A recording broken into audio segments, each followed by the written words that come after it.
Episode की शुरुआत में जब मिन लाइफ में माँ की कमी होने के बारे में बात करता है तो इस बात से सभी शॉक थे। शायद मिन की मॉम नहीं है और चेन तो उसकी बात सुनकर दुखी हो जाती है क्योंकि वो भी अनाथ है। निंग के पेरेंट्स ने उसे अडॉप्ट किया है। जो उसकी उदासी समझ जाती है और बात बदलने के लिए सभी को फिशिंग के लिए रिवर की तरफ चलने को बोलती है, पर जाने से पहले वो निंग के साथ अकेले बात करने के लिए अपने दोस्तों से दूर लेकर जाती है। वहाँ पर वो निंग को समझाती है कि मिन ने माँ वाली बात खुद को लेकर बोली थी। चेन को हर्ट करने का उसका कोई भी इंटेंशन नहीं था। निंग भी जू की इस बात को समझ जाता है। वैसे भी वो यहाँ पर उनके सोल एक्सचेंज को लेकर शांति से रिसर्च करने के लिए आया है। कुछ आर्टिकल्स के मुताबिक सोल वापस से स्वैप होना बहुत ही मुश्किल है, इसीलिए वो जू को केयरफुल रहने के लिए बोलता है। फिर जब वो दोनों अपने दोस्तों के पास वापस जाते हैं तब निंग चेन को बात करने के लिए उसे अकेले में बुलाता है, पर उनके जाने से पहले ही मिन निंग को समझा देता है कि जू उसकी है तो वो कोई गलत हरकत ना करे। मिन की ये बात सुनकर निंग को हंसी आ जाती है क्योंकि वो जिसे जू समझ रहा था उसके अंदर तो चेन की सोल है। फिर निंग चेन को एक खूबसूरत सी लोकेशन पर लेकर आता है ताकि उसका मूड सही रहे। वहाँ पर एक विशिंग ट्री भी मौजूद था जहाँ पर लोग रेड क्लॉथ बांधकर विश मांगते थे। जू को तो समझ ही नहीं आ रहा था कि आखिर निंग उसके पीछे क्यों पड़ा है, उसकी इतनी फिक्र क्यों कर रहा है, क्योंकि बाहर से तो वो जू है। तो क्या निंग जू से प्यार करता है? वो निंग को इस एज में डेटिंग करने से और उससे भी ज़्यादा क्लोज आने से मना करती है, लेकिन उसको नहीं पता था कि निंग को उसके सोल एक्सचेंज के बारे में पहले से ही मालूम है और वो जेन्युइनली चेन की फिक्र कर रहा है। रात को अब जब चेन बाहर खाना बनाने की कोशिश कर रही थी तब वहाँ पर भी निंग उसका पीछा नहीं छोड़ता।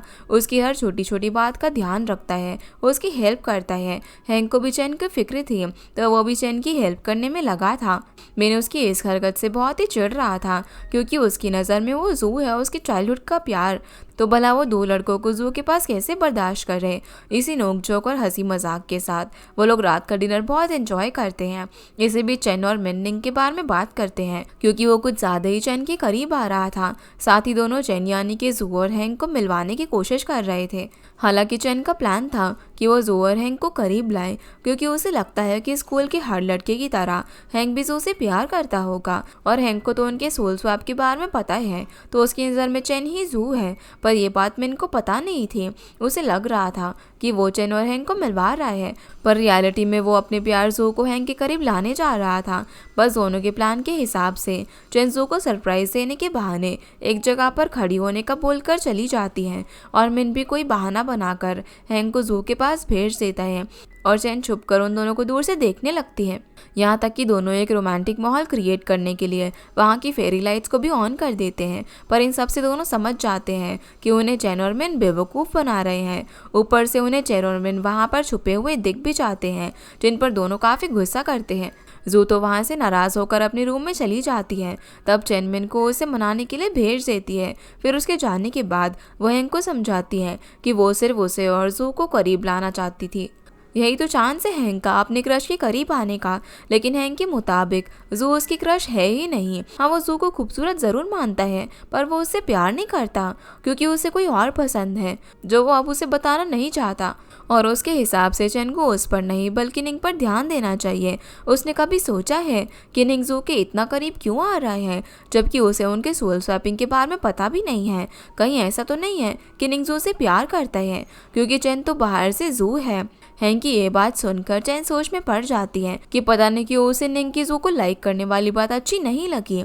इधर निंग जब बाहर खड़े होकर मूनलाइट की खूबसूरती देख रहा था उसी टाइम उसके पास जू आती है जिसे वो उसके सेल्फ की तरह इमेजिन करने लग जाता है। पर इस टाइम तो जू की बॉडी में चेन है। अब ये तो आगे ही पता चलेगा कि निंग जू को प्यार से इमेजिन कर रहा था या फिर उसके अंदर मौजूद चेन की सेल्फ को। तभी वहाँ पर मिन आता है जो कि जू से बात करने के लिए आया था, तो उनके बीच होने वाली बातें वहीं पर रुक जाती हैं। अगले दिन लियो को छोड़कर बाकी सभी लोग अपनी सिटी लौट जाते हैं। बस स्टैंड से चेन को जू के फादर पिक करने वाले थे और वो नहीं चाहती थी कि इतने लड़कों के साथ उसे देखकर उन्हें बुरा लगे, इसीलिए वो उन सबको पहले ही घर भेज देती है। लेकिन मिन को उससे कुछ बात करनी थी। अब उसके लिए तो वो जू थी, इसीलिए वो वो उसे अपनी फीलिंग्स उससे बताकर प्रपोज करने ही वाला था कि तभी चेन उसे रोककर घर भेज देती है। उसे समझ में आ गया था कि मिन्जो उसे प्यार करता है और उसे प्रपोज करने वाला था, पर इस टाइम वो जो की बॉडी में है तो मिन के प्यार को नहीं झेल पाएगी। भले ही सोल स्वैपिंग के बाद जो मिन की गर्लफ्रेंड बन जाए, पर इस टाइम उसे प्यार के चक्कर में नहीं पड़ना। इसीलिए वो अगले दिन स्कूल में भी मिन से छुपने की कोशिश कर रही थी, पर उनकी क्लास तो सेम ही थी और बेंच भी आसपास ही थे, तो उसका यहाँ पर मिन से छुपने का आइडिया काम नहीं आता। उल्टा मिन तो उसके हर चीज़ का आजकल कुछ ज़्यादा ही ध्यान रख रहा था, क्योंकि उसे डर था कि कहीं उसके जू को कोई लड़का ना पसंद आ जाए। मिन यहाँ जो यानी कि चेन को अपना जैकेट पहनाता है। उसके पीरियड्स चल रहे थे, ये सोचकर वो उसके लिए हॉट वाटर लाता है, पर वो तो चेन थी, इसीलिए वो उसे इग्नोर करके बस सोती रहती है। वही हैंक को मिन की हालत देखकर बुरा लग रहा था कि प्यार मिन से क्या क्या करवा रहे हैं, वो भी उस लड़की के लिए जिसमें सोल किसी और की है। अब लंच टाइम में हैंक चेन को लेकर जू के साथ लंच करने के लिए जाता है और उनकी नेक्स्ट ट्रिप को लेकर बात करने लग जाते हैं। उनका ये हंसी मजाक दूर से शिन देख रही थी, पर उनके बुलाने पर भी वो उनसे बात नहीं करती और ना ही उनके पास आती है। शायद उनसे फिर से दोस्ती करने का उसका दिल नहीं कर रहा था। ऊपर से वो अपने घर के माहौल को लेकर भी परेशान थी। आज भी जब उसकी माँ उसे लेकर सुपरमार्केट गई तो वहाँ पर उन्होंने एक टिश्यू बॉक्स चुरा लिया, जिसके बारे में जब स्टाफ ने उनसे सवाल किया तो उल्टा वो स्टाफ से ही लड़ने लगी। शिन के समझाने पर भी वो नहीं समझ रही थी। उसकी मॉम की हरकतें उसके स्कूल की बुली शिन ने देख ली थी, जो कि उनका मजाक बनाने के लिए खुद शिन की मॉम के पास आकर उनसे जान पहचान करती है। पर शिन को पता था कि वो ये सब सिर्फ उसका मजाक बनाने के लिए कर रही है। अब स्कूल जाकर शी यहाँ पर सभी चीज़ों का बड़ा गॉसिप बनाकर स्कूल में उसका जीना मुश्किल कर देगी, पर उसकी मॉम को ये बात कौन समझाए। उल्टा घर जाकर वो शिन के साथ ही लड़ने लग जाती है, उसे थप्पड़ भी मारती है। शिन भी अब अपनी फैमिली से इरिटेट हो चुकी थी। अगर उसकी माँ पैसे बचा भी रही थी तो उसके लिए नहीं, उसके भाई के लिए। उसे तो उसकी मॉम अमीर लोगों के साथ दोस्ती करके उनका फ़ायदा उठाने के लिए बोलती है। भला उसके लिए इस फैमिली ने किया ही क्या है। इन्हीं सब बातों को लेकर दोनों के बीच बड़ी आर्ग्यूमेंट होती है और शिन घर छोड़कर चली जाती है, जहां वो अपनी लाइफ के बारे में सोचकर एक रेस्टोरेंट में बैठकर बस रोए जा रही थी। कुछ देर बाद चेन और जो शिन को ढूंढते हुए उसी रेस्टोरेंट में आते हैं। शिन के मिसिंग होने के बारे में उसकी मॉम ने उन्हें बताया था। वो उसके लिए काफ़ी परेशान है, इसीलिए दोनों उसे घर चलने के लिए बोलते हैं, पर वो घर नहीं जाना चाहती थी। इसीलिए दोनों शिन के साथ वहीं पर बैठ जाते हैं और उसे समझाने लग जाते हैं कि वो दोनों उसके बेस्ट फ्रेंड्स हैं, तो शिन अपने दिल में बातें छुपा कर ना रखे और उनके साथ खुलकर बात करे। उन्होंने तो सभी मिसअंडरस्टैंडिंग क्लियर कर ली थी ना, तो फिर शिन उनसे दूर क्यों रहती है? क्या अब भी उसने उन्हें माफ़ नहीं किया है? पर शिन के मुताबिक वो उसकी मॉम की वजह से दूर रह रही है, क्योंकि उसकी मॉम उसे उनके साथ रहकर उनकी अमीरी का फ़ायदा उठाने के लिए बोलती है, जो कि वो नहीं करना चाहती। उसने जो के साथ दोस्ती ज़रूर की थी, पर उसका फ़ायदा उठाने के लिए नहीं। लेकिन जो और चेन तो उसके बारे में ऐसा सोचते ही नहीं है। उन्हें पता है कि शिन कभी अपने फ़ायदे के लिए किसी को हर्ट नहीं करेगी या फिर झूठी दोस्ती नहीं करेगी। लेकिन शिन को भी उसकी मॉम की मजबूरी और उनकी थिंकिंग को समझना चाहिए। वो पैसे अपने लिए नहीं बल्कि उनकी फैमिली के लिए ही बचाती है। इस चक्कर में वो खुद ह्यूमिलेट होती है, पर वो इन बातों पर ध्यान नहीं देती, सिर्फ अपनी फैमिली के बारे में सोचती है। अगर उन्हें शिन से प्यार नहीं होता तो वो उसके गायब होने से इतना परेशान ना होती। उनकी ये बात सुनकर शिन को अपनी मॉम के लिए बहुत ज़्यादा बुरा लगता है, जिसके बाद जो और चेन शिन को अपने घर पर लेकर जाने के लिए जिद करने लग जाते हैं, जो देखकर उसे काफ़ी अच्छा लगता है। और देखते ही देखते उन तीनों की फिर से दोस्ती हो जाती है। तीनों बेस्ट फ्रेंड अब एक दूसरे से कभी कोई सीक्रेट्स नहीं छुपाने का प्रॉमिस करके उनकी दोस्ती की याद में एक फ़ोटो लेते हैं। जिसके बाद हम जो को चेन और शिन के साथ उनके घर में देखते हैं, जहाँ पर दोनों लड़कियाँ शिन की मॉम को समझा रही थी कि वो उसके साथ रूडली बात ना करे। अपनी मॉम से बुरा बिहेवियर पाकर कोई भी पर्सन हर्ट होगा, तो शिन भी आज उसकी वजह से हर्ट होकर रो रही थी। ये सब सुनकर शिन की मॉम को भी गिल्टी फील होता है और वो उसे माफ़ी मांगती है। उसे समझाती है कि उनके लिए उनके दोनों बच्चे ही इंपॉर्टेंट है। वो सिर्फ उसके भाई को ही प्यार नहीं करती, उसके भी फ्यूचर के बारे में सोचती है। देखते ही देखते अब सभी मिसअंडरस्टैंडिंग्स क्लियर हो जाती हैं और शिन उन्हें अकेले में टाइम स्पेंड करने को बोलकर शिन के फादर को अंदर रूम में लेकर जाती है, जो कि लिविंग रूम में बैठकर लॉटरी की टिकट चेक कर रहे थे। उनकी सिर्फ एक ही विश होती है कि एक दिन वो कोई बड़ी लॉटरी जीत जाए और अपनी फैमिली के लिए एक घर खरीदे। वो लोग शिन के फादर की ऐसे विश को लेकर बात कर ही रहे थे कि तभी उनको रेडियो में टूटे हुए तारे की न्यूज़ सुनाई देती है कि वो इस साल के एंड में गिरने वाला था, पर अब वो नेक्स्ट वीक को देखा जाएगा। जो न्यूज़ सुनकर चेन और जू काफी खुश थे कि सिर्फ एक हफ्ते बाद वो दोनों अपनी बॉडी में वापस जा पाएंगे। उन्हें खुश देखकर शिन को तो यही लगा कि दोनों लड़कियां टूटे हुए तारों को देखकर कोई विश मांगना चाहती होंगी, इसीलिए इतना खुश है। फिर घर जाकर जू और चेन मैसेज में इस बार में बात कर रहे थे। जू के मुताबिक एक बार सोल स्वैप होने के बाद वो दोनों फिर से अपना मेजर सब्जेक्ट चेंज करवा लेंगे, क्योंकि तब जो साइंस में होगी और वो आर्ट्स में। मेजर चेंज करवाने के बाद तो उनकी लाइफ पहले की तरह नॉर्मल हो जाएगी, पर अगर वो लोग अपनी बॉडी में वापस ना जा पाए तो क्या होगा। इस बात को लेकर जू भी परेशान थी, पर वो इस मामले में पॉजिटिव रहने का ट्राई करती है। फिर वो अगले दिन निंग को नेक्स्ट वीक होने वाले मेटियोर शार यानी कि टूटे हुए तारे दिखाने के बारे में बोलती है। निंग को भी इस बारे में न्यूज़ से पता चल चुका था, पर वो इसके बारे में जू को हाई होप रखने को मना करता है, नहीं तो बाद में वो और चेन और भी ज़्यादा हर्ट होंगे, क्योंकि उसके रिसर्च के हिसाब से मेटियोर शार मैग्नेटिक फील्ड डिस्ट्रप्शन की वजह से दिखाई देता है, पर इस वजह से फिर से सोल स्वैपिंग हो पाने का बहुत ही लो चांस है। वैसे अगर सोल स्वैपिंग ना हुई तो जू के साथ साथ निंग को भी बहुत ज़्यादा बुरा लगेगा, क्योंकि इस वजह से वो अपनी सिस्टर चेन से हमेशा के लिए दूर हो जाएगा। फिर उसी दिन चेन जू से इस बार में बात करने के लिए मिलती है। वो चाहती थी कि जोस के साथ natural science interest group join करे, जहाँ पर उन्हें मेटियोर शार और सोल एक्सचेंज जैसी चीज़ों के बारे में इंफॉर्मेशन मिलेगी। इस तरीके से उनका सोल स्वैपिंग ईजी हो जाएगा। दोनों इस बारे में बात कर ही रहे थे कि तभी चिन वहाँ पर चेन का पीछा करते हुए पहुँच जाती है और उसे ये चीज़ बहुत ज़्यादा अजीब लगती है कि दोनों एक दूसरे को अपने नाम के बजाय एक दूसरे को उनके नाम से बुला रहे थे। अब जब शिन ने उनका झूठ पकड़ ही लिया था तो उसके सामने बात छुपाकर क्या फ़ायदा, इसीलिए दोनों अपने सोल स्वैपिंग की बात शिन को बता देते हैं। अब जाकर शिन को समझ में आता है कि उसे जू से अपनी बेस्ट फ्रेंड जू जैसी फीलिंग्स क्यों आ रही थी और चेन की उसके लिए इतनी केयर दिखाती थी। इसी सोल स्वैपिंग की वजह से उनकी दोस्ती खत्म होते होते बची है, पर उनसे नाराज तो वो अब भी थी कि आखिर उन्होंने इतनी बड़ी बात उससे छुपाई। तब दोनों उसे समझाते हैं कि ये बात छुपाने का उनका कोई इरादा नहीं था, वो तो डर गए थे कि अगर किसी को ये बात पता चली तो साइंटिस्ट और गवर्नमेंट उन्हें लैब एक्सपेरिमेंट सब्जेक्ट बना देंगे। उनकी बात शिन समझ जाती है और वो उनका ये सीक्रेट किसी को भी ना बताने का प्रॉमिस करती है।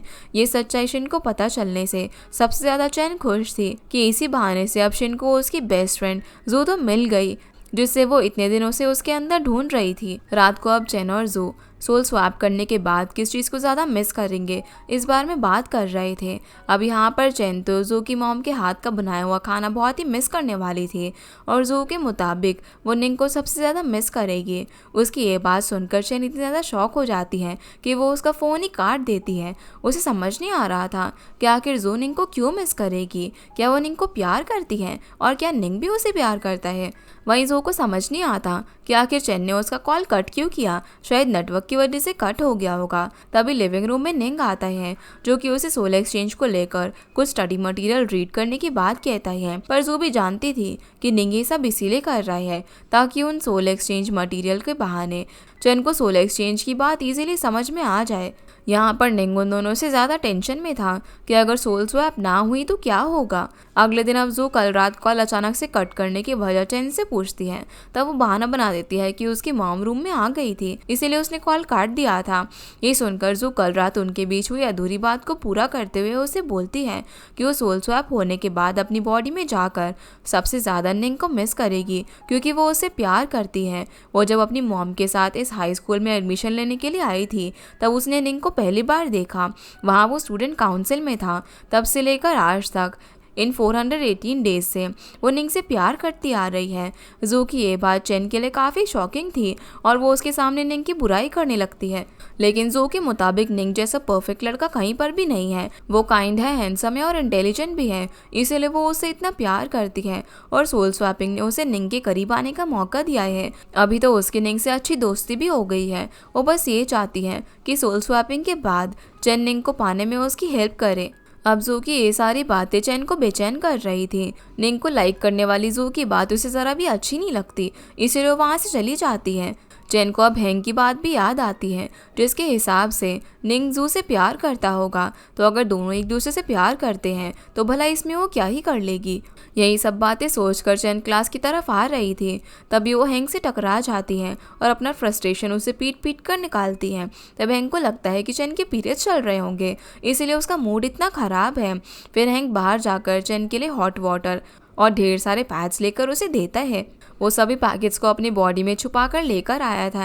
हैंक की ये बात सुनकर चेन उस पर और ज़्यादा गुस्सा हो जाती है और उसे पीट कर बाहर चली जाती है। वहीं शिन और जू की पहले की तरह दोस्ती हो गई थी। दोनों बेस्ट फ्रेंड्स अब अपनी सभी बातें शेयर कर रहे थे। साथ ही शिन जू को सोल स्वैप होने से पहले निंग पर अपने प्यार का जादू चलाने के लिए बोलती है, ताकि निंग को उससे प्यार हो जाए। जू भी यही चाहती थी कि सोल स्वैप होने से पहले वो निंग के साथ कुछ स्पेशल मेमोरीज बनाए, जिसके बारे में सोचकर निंग उसे बाद में मिस करे। वैसे उसने तो सोच लिया था कि हाई स्कूल ग्रेजुएशन के बाद वो निंग को प्रपोज करेगी। तब शिन उसे इस मामले में फुल सपोर्ट करने का प्रॉमिस करती है। उसी दिन अब रात को चेन जू के पेरेंट्स को बहुत ज़्यादा प्यार और केयर दिखा रही थी, क्योंकि सोल स्वैप होने के बाद वो इस तरीके से फिर कभी उन दोनों के साथ नहीं रह पाएगी। इस सोल स्वैपिंग ने उसे एक मौका दिया था एक फैमिली का ओनली चाइल्ड बनकर माँ बाप का बहुत सारा प्यार पाने का, इसलिए वो उन दोनों का प्यार बहुत मिस करेगी। वहीं जू के लिए भी ये कुछ बहुत ज़्यादा खुशी भरे थे। सोल स्वैपिंग की वजह से वो अपने प्यार निंग के करीब आ पाई, उससे दोस्ती कर पाई, उसे हर टाइम अपने सामने देखने का उसे मौका मिला। अब कुछ दिन बाकी हैं, इस मंथ के 18 को उनकी सोल वापस से स्वैप हो जाएगी। फिर वो अपनी लाइफ में और बॉडी में वापस चले जाएंगे। इसीलिए वो एक लेटर निंग के लिए लिखती है, जहाँ वो उसे अपनी फीलिंग बताती है कि निंग मैं जू बोल रही हूँ। अक्टूबर 12, 2012 को रात 8 बजे। आज 418 दिन हो गए हैं मुझे तुमसे प्यार किए हुए। आई होप एक दिन तुम भी मुझसे प्यार करोगे। फिर जू अपना ये लेटर निंग के रूम में बुक्स के बीच में छुपा देती है और टेबल पर खुद से बनाया हुआ स्कार्फ रखती है अपनी तरफ से निंग के लिए गिफ्ट के रूप में। लेकिन उसी टाइम उसे निंग अपने रूम में देख लेता है, जिसे उसका गिफ्ट बहुत ज़्यादा पसंद आता है। निंग ने भी जू के लिए गिफ्ट प्रिपेयर किया हुआ था, जो कि एक पेन था, जिसे वो आज ही जू को गिफ्ट देता है। जू को भी निंग का ये गिफ्ट काफ़ी पसंद आता है और वो उसे एक और गिफ्ट मांगती है कि वो दोनों सोल स्वैपिंग के बाद भी दोस्त रहेंगे। निंग को इस बात से कोई भी प्रॉब्लम नहीं थी, क्योंकि वो आजकल जू को अपना सबसे अच्छा दोस्त मानता है, जिसे वो घर आकर सभी बातें शेयर करता है। दूसरी तरफ चेन जू के रूम को ध्यान से देखती है। वहाँ की हर एक चीज़, जू की लड़कियों वाले कपड़े, इन दोनों में उसकी अपनी चीज़ बन चुकी थी।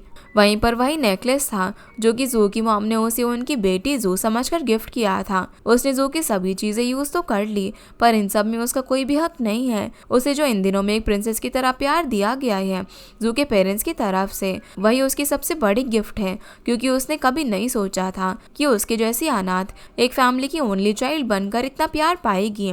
और जू और चेन के साथ साथ निंग को भी सोल स्वैपिंग का इंतजार था, जिसके बाद हम अक्टूबर 19 की सुबह देखते हैं। पिछली रात 18 अक्टूबर को मीटियोर शार दिखने वाला था, जिसके बाद जू और चेन की सोल स्वैप होती, पर ऐसा नहीं हुआ। दोनों की सोल अब भी एक दूसरे की बॉडी में फंसी हुई थी। इस बात से चेन और जू के साथ साथ निंग भी बहुत डिसअपॉइंटेड था।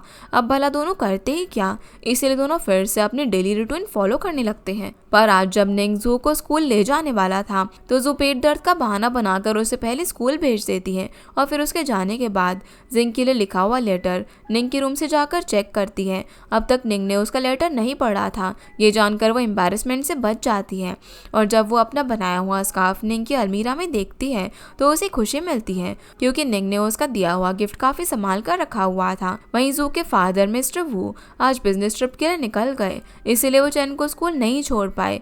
जू की मम्मी उसे स्कूल छोड़ने वाली थी, पर वो काफी कमजोर नजर आ रही थी, इसीलिए चेन उन्हें रेस्ट करने के लिए बोलकर अकेले बस से स्कूल जाने के लिए निकल जाती है। स्कूल जाकर चेन जू से मिलती है और सोल स्वैपिंग को लेकर उससे बात करती है। उन्हें तो समझ नहीं आ रहा था कि आखिर मीटियोर शार गिरने के बाद भी उनकी सोल स्वैप क्यों नहीं हुई, क्योंकि मीटियोर शार की न्यूज़ तो गलत नहीं है। कहीं ऐसा तो नहीं है कि मीटियोर शार की मैग्नेटिक फील्ड्स बहुत ही लो थे, इसलिए उनकी सोल स्वैप नहीं हुई। अब तो उन्हें अगले मीटियोर शार का वेट करना होगा और तब भी सोल स्वैपिंग के लिए खुद मैग्नेटिक फील्ड्स को क्रिएट करना होगा। अब यहाँ पर जू को चेन के फिजिक्स नॉलेज पर भरोसा था, वो मैग्नेटिक फील्ड क्रिएट करके उनकी सोल स्वैप करवा ही देगी। वहीं निंग टीचर देंग को जू और चेन की सोल स्वैपिंग के बारे में बता देता है, उसके पास अब कोई ऑप्शन नहीं था। उनके सोल स्वैप करवाने के लिए उसे किसी बड़े की हेल्प चाहिए थी। इस मामले में देंग परफेक्ट है। उन्हें फिजिक्स की नॉलेज होने के साथ साथ वो उनका ये सीक्रेट छुपा कर रखेंगे। यहाँ पर टीचर देंग को अब जाकर समझ में आया था कि आखिर दोनों लड़कियों का बिहेवियर इतना बदल क्यों गया था और दोनों ने अपने मेजर क्यों चेंज किए। पर जो भी हो, देंग इस मामले में पूरी हेल्प करने का निंग से प्रॉमिस करता है। अब निंग के जाने के बाद देंग अपने एक फ्रेंड को कॉल करके एक नॉवल लिखने के बहाने सोल स्वैपिंग को लेकर इन्फॉर्मेशन लेने लग जाते हैं। वैसे ही उन्हें यकीन है कि सोल स्वैपिंग से दोनों लड़कियों की बॉडी में कोई हार्मफुल इफेक्ट नहीं पड़ेगा, क्योंकि सोल स्वैपिंग का 1 महीने के बाद भी दोनों अब तक बीमार तो नहीं पड़ी थी। दूसरी तरफ स्कूल खत्म होने के बाद जब चेन घर पर जाती है तो वो जो की मॉम को आवाज़ देती है, पर उसे कोई भी रिस्पॉन्स नहीं मिलता। अब रूम में जाकर देखने पर मॉम उसे सोई हुई मिलती है। वो उसे बहुत ज़्यादा कमज़ोर नज़र आ रही थी, लेकिन इस बारे में पूछने पर वो नॉर्मल बिहेव करती है। तब चैन इस बात पर ध्यान नहीं देती और अपने रूम में जाकर होमवर्क करने लग जाती है। इधर सोल स्वैपिंग ना होने की वजह से जो काफ़ी टेंशन में थी और उसे आजकल नींद भी नहीं आ रही थी। तब निंग उसे जल्दी खाना खाकर सोने के लिए बोलता है। अब उनका डिनर खत्म हुआ ही था, तभी उनके घर पर निंग की आंटी ऐना आ जाती है। दोनों को लगा कि अब आंटी ऐना फिर से अपनी बातों से चैन को ताने मारेगी, उसे हर्ट करेगी। पर आंटी आज किसी और काम से आई थी। उन्होंने निंग के हायर स्टडीज़ के लिए अब्रॉड में बात कर रखी थी। उनके काफ़ी कनेक्शंस थे जो कि इजीली अब्रॉड की फेमस यूनिवर्सिटी में निंग को एडमिशन दिला सकते हैं। वैसे भी तो निंग को फिजिक्स लाइन में ही आगे जाना है, तो उसे अब्रॉड में स्टडी करना चाहिए।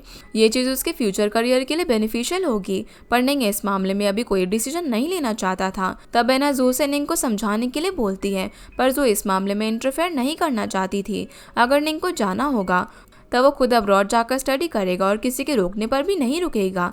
लेकिन यहाँ पर साफ दिख रहा था कि निंग के अब्रॉड जाने की बात को लेकर जो खुश नहीं थी। इस तरह तो निंग उससे दूर चला जाएगा।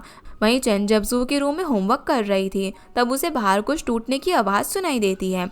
बाहर जाकर देखने पर उसे मॉम फ्लोर पर बेहोश मिलती है। वो जाकर उन्हें संभालती है। तब मॉम उसे इमरजेंसी नंबर पर हेल्प लाने के लिए बोलती है। उन्हें चेस्ट में काफ़ी पेन हो रहा था। हो सकते हैं कि ये हार्ट अटैक के सिम्टम्स हो। कुछ देर बाद जब एम्बुलेंस आती है तब चैन मॉम को हॉस्पिटल लेकर जाती है। वहाँ पर उसकी खुद की मॉम जिया जू की मॉम का ट्रीटमेंट कर रही थी। अब अपनी मॉम को सामने देख कर चैन काफ़ी इमोशनल थी। जिया को लगा कि चैन अपनी मॉम को लेकर परेशान है।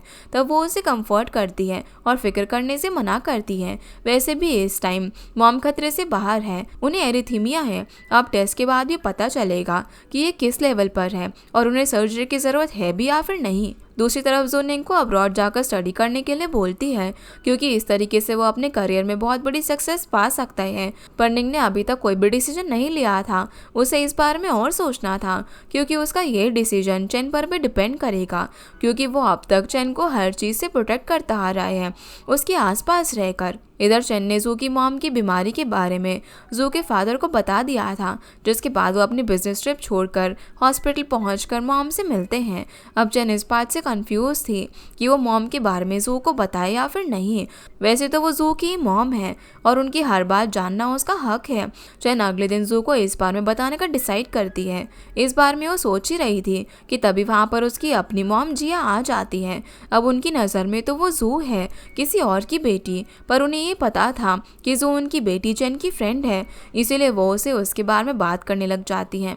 तब चैन अपने पेरेंट्स के बारे में अपने दिल में जो भी बात रखती है उसे बताने लग जाती है कि उसकी फ्रेंड चैन उन्हें लेकर बहुत ज़्यादा प्राउड फील करती है, क्योंकि वो डॉक्टर्स हैं जो कि दिन रात मेहनत करके लोगों की जान बचाते हैं। जिया भी अब उसे अपनी दिल की बात बता देती है कि उन्हें बहुत ज़्यादा अफसोस है वो और उनके हस्बैंड सॉन्ग अपने बच्चों को ज़्यादा टाइम नहीं दे पाते। इस वजह से चैन चाइल्डहुड से अपने भाई निंग के साथ ज़्यादा टाइम रहती है। शायद इसी वजह से अपने भाई निंग की तरह उसे भी फिजिक्स पसंद है, पर अगर उसने अपना मेजर चेंज करके आर्ट्स लिया है तो उसने सोच समझ कर ही लिया होगा। वो हमेशा चैन के हर डिसीजन को सपोर्ट करेंगी। अपनी मॉम जिया की ये बात सुनकर चैन को बहुत ज़्यादा अच्छा लगता है। वो काफ़ी इमोशनल भी थी, क्योंकि उसकी मॉम पास होने के बावजूद भी वो उन्हें गले नहीं लगा पाई और उन्हें मॉम नहीं बोल पा रही थी। तभी वहाँ पर जू के फादर आ जाते हैं। वो चैन को रेस्ट करने के लिए घर भेज देते हैं। अगले दिन अब स्कूल जाकर जू की मॉम हॉस्पिटलाइज होने के बारे में चैन सबसे पहले हैंक को बताती है। यहाँ पर हैंक का भी यही कहना था